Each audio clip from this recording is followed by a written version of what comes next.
भारी होला गई छै परल में मेला सैया भारी होला गई छै भारी होला गई छै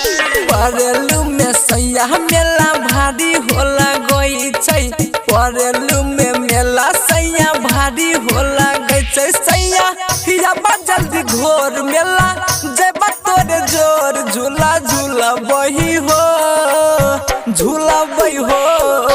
परल में मेला सैया भारी होला गई छै परल में मेला सैया भारी होला गई छै डीजे सुमित सतीश रईमा डीजे सुमित सतीश रईमा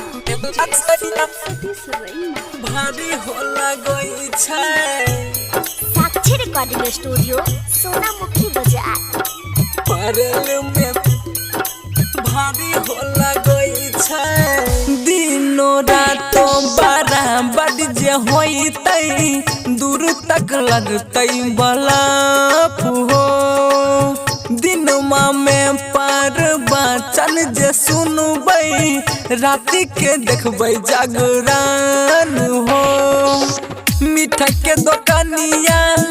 करी हम सैया मिठाई के दुकानिया करी हम सैया होइतै सब खुशहाल हो परल में मेला सैया भारी होला गई छै परल में मेला सैया भारी होला गई छै डीजे सुमित सतीश रईमा डीजे सुमित सतीश रईमा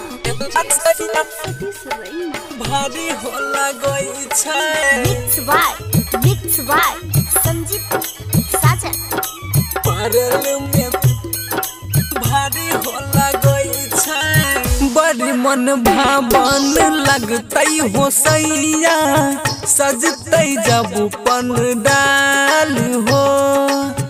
दूर दूर से वहाँ लोग पहुँचते दर्शन कर सब लाल हो हमरो मनमा